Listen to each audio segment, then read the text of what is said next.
बिस्मिल्लाहिर्रहमानिर्रहीम। अस्सलाम वालेकुम स्टूडेंट्स। आज से हम प्रैक्टिकल की इंस्ट्रक्शन स्टार्ट करेंगे।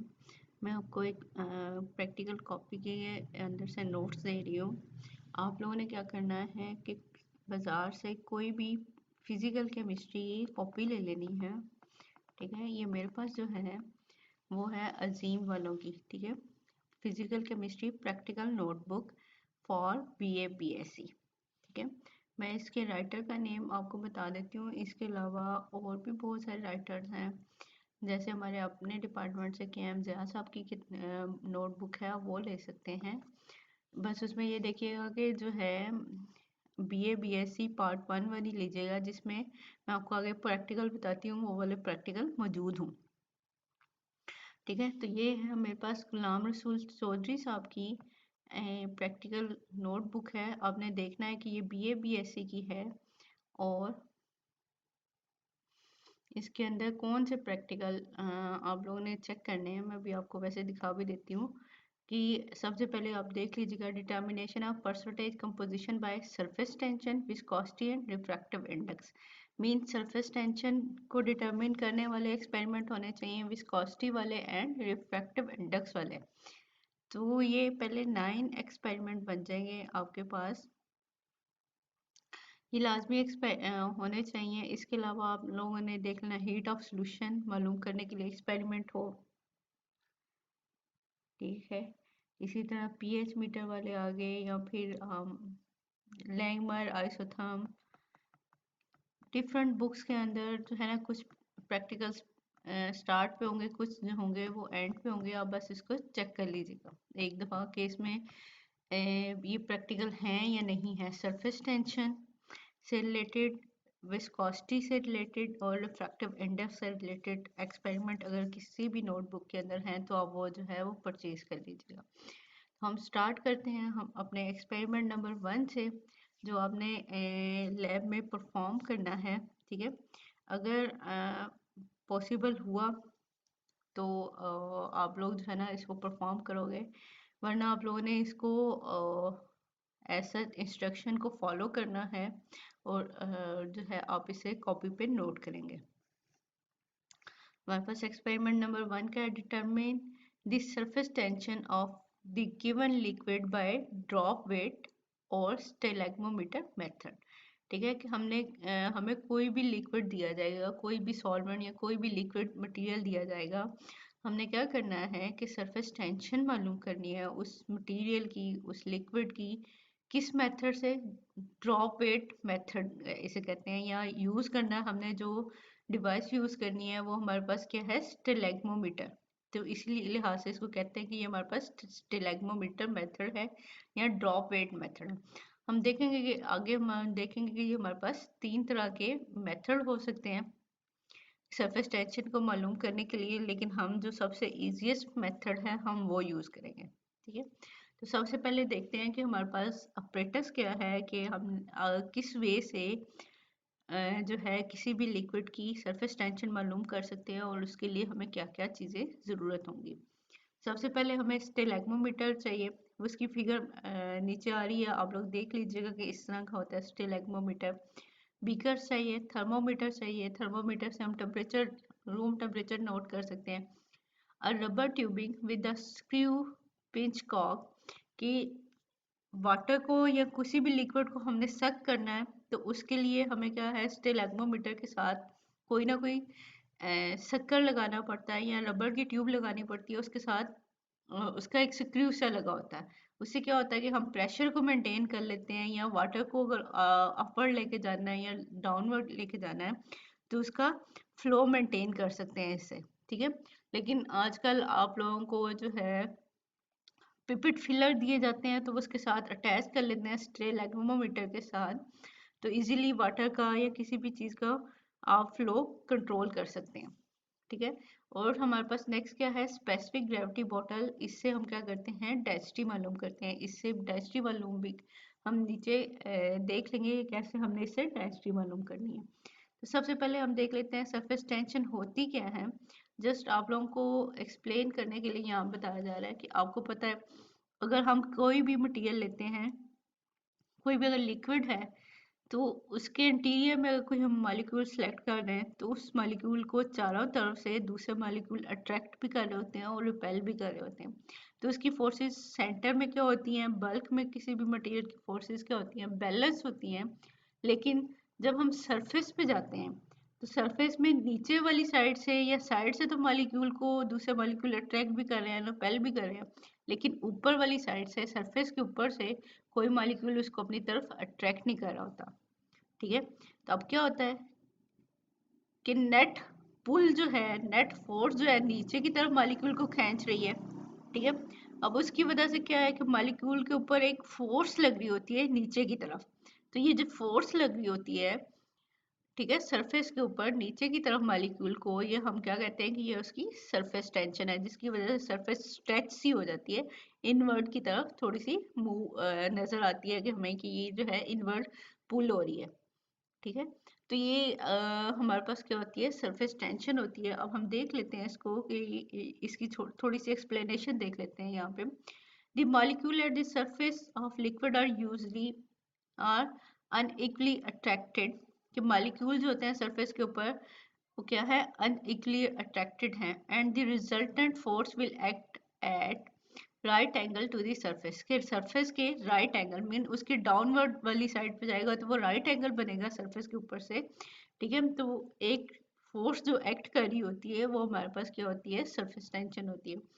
As a result the molecule will be drawn toward the interior of the liquid, जिसकी वजह से, इस डाउनवर्ड फोर्स की वजह से मॉलिक्यूल क्या है, इंटीरियर की तरफ पुल होती है उनको, और वो डाउनवर्ड की तरफ मूवमेंट हो रही होती है उनकी, या वो एक स्ट्रेच स्टेट में होते हैं।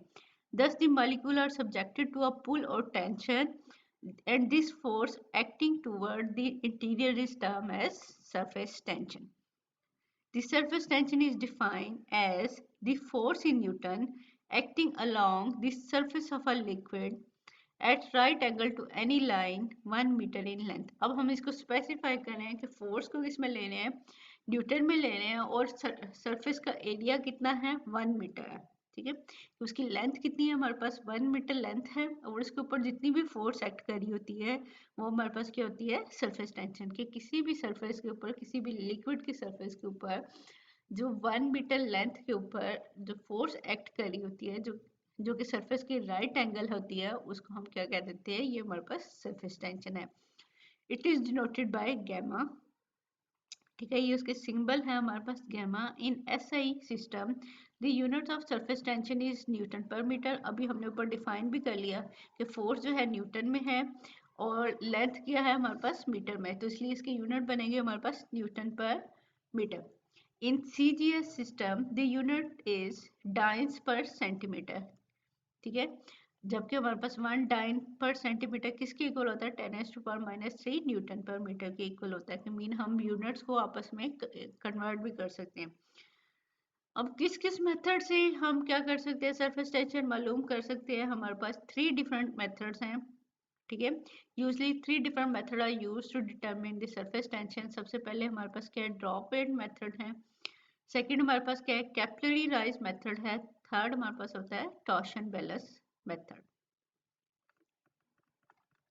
तो हम सबसे पहले देखते हैं कि ड्रॉप वेट मेथड क्या है, जो सिंपलेस्ट है हमारे पास।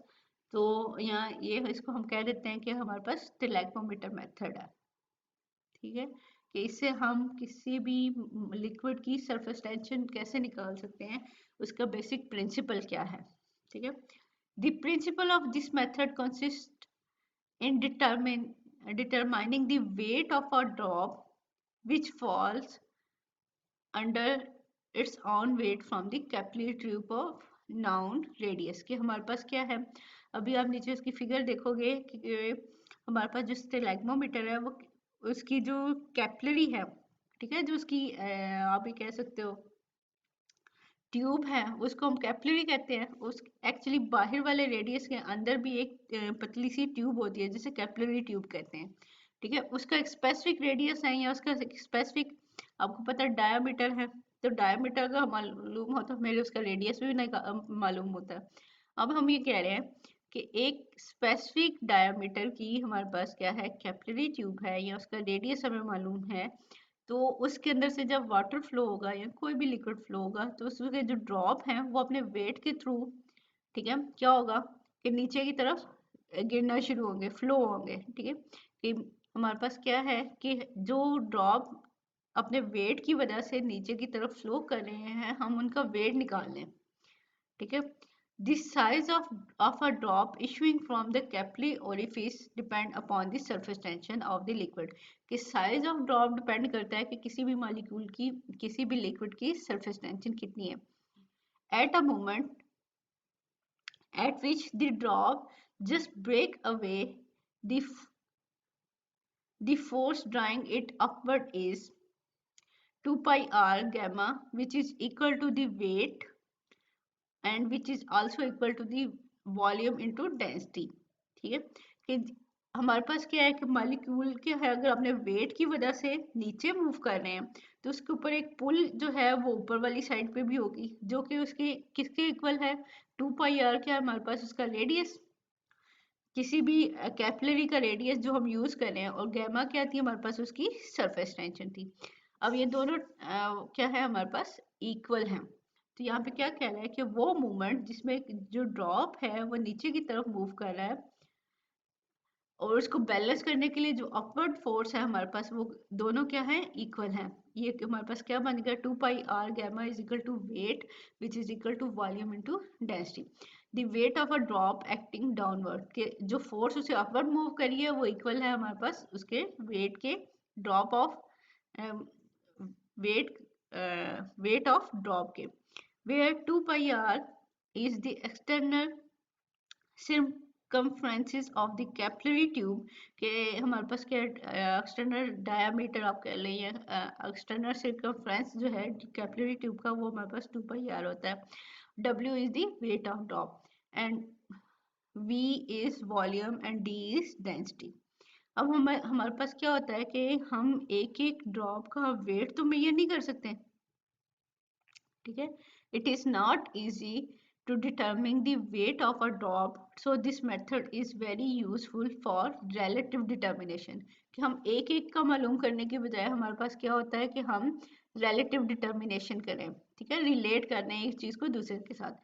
Instead of determining the weight of a single drop or number of falling drop, it is usual to count the number of falling drops when definite volume of a liquid is allowed to flow slowly out of the capillary tube। हम क्या करते हैं, wait of drop मालूम करने की बजाय हम क्या कर सकते हैं कि स्पेसिफाई कर दें वॉल्यूम को सबसे पहले, कि 10 ml हमने वॉल्यूम ले लिया, ठीक है, वॉल्यूम फिक्स हो गया यहाँ पे।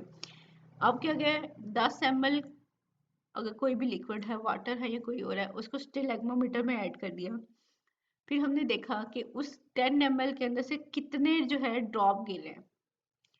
हम ड्रॉप्स को काउंट कर लेते हैं, हम वेट को नहीं कर सकते, हम वेट नहीं मेजर कर सकते हर ड्रॉप का, लेकिन हम ये कह देते हैं कि इसके अंदर से 20 ड्रॉप जो है ना वो फॉल आउट हुए, तो हम नंबर ऑफ ड्रॉप को काउंट करना है यहाँ पे, ठीक है। अब यहाँ पे क्या करना है, it is usual to count the number of falling drops when a definite volume of a liquid is allowed to flow slowly out of the capillary tube with two different liquids। अब हम क्या करते हैं, the weight of equal volume are proportional to their densities। अब हम क्या करें कि weight हमने कहा था weight is equal to volume into density। हम ये कह रहे हैं कि हमारे पास दो डिफरेंट लिक्विड हैं, तो उनका अगर वॉल्यूम सेम है तो उनकी डेंसिटी जो है वो भी आपस में प्रोपोर्शनल होंगी, ठीक है। कि वेट जो है हमारे पास, वेट अगर वॉल्यूम हमारे पास कांस्टेंट हो गया तो वेट जो है वो डायरेक्टली प्रोपोर्शनल हमारे पास किसके होगा, डेंसिटीज के, ठीक है।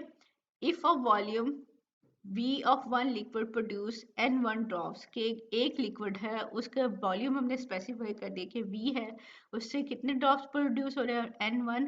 और अगर हमारे पास कोई दूसरा लिक्विड है उसका वॉल्यूम भी V है, V हमने स्पेसिफाई कर दिया कि 10 ml 25 ml कितना भी वॉल्यूम है वो लेगा, उसके कितने वो प्रोड्यूस हो रहे हैं, N2 ड्रॉप्स प्रोड्यूस हो रहे हैं। तो हम इसको ऊपर वाली इक्वेशन को लिक्विड 1 के लिए भी लिख सकते हैं और लिक्विड 2 के लिए भी लिख सकते हैं। सिर्फ क्या आएगा, 2 पाई आर गैमा वन के पहले लिक्विड की सरफेस टेंशन और उसके नंबर ऑफ ड्रॉप्स, इसी तरह जो कि इक्वल है v इंटू डी वन, के v तो वॉल्यूम है और d1 उसकी डेंसिटी। इसी तरह हमारे पास क्या बनेगा 2 pi r gamma 2 n2 is equal to V D into D two, के दूसरे लिक्विड के लिए इसकी सरफेस टेंशन डिफरेंट है, n2 आ गया और यहाँ पे v2 जो सेम टर्म है वो तो वैसे ही कैंसिल आउट हो जाएगी, वॉल्यूम वॉल्यूम से कैंसिल आउट होगा, 2 पाई r से कैंसिल आउट हो जाएगा। ठीक है, रिमेनिंग हमारे पास क्या रह गया कि गैमा 1 n1 d1 और नीचे हमारे पास क्या रहेगा gamma 2 n2 and d2। Dividing one equation by the other, कि पहली इक्वेशन से हम दूसरी इक्वेशन को डिवाइड कर देंगे तो ये क्या बन गया gamma 1 over gamma 2 is equal to, अब इसके साथ ये टर्म दूसरी साइड पे जाएंगी तो इन्वर्ट हो जाएंगी, तो ये क्या बन जाएगा n2 into D one divided by n1 d2। ठीक है, यहाँ से गैमा 2 मालूम करनी हो, ठीक है, कि एक लिक्विड की हमें सरफेस टेंशन मालूम है, हम दूसरे लिक्विड की सरफेस टेंशन मालूम कर लें, तो इसके लिए क्या बन जाएगा gamma 2 is equal to n1 divided by n2 multiply by d2 over d1 multiply by gamma 1। तो ये इक्वेशन हमने यूज करनी है सरफेस टेंशन निकालने के लिए।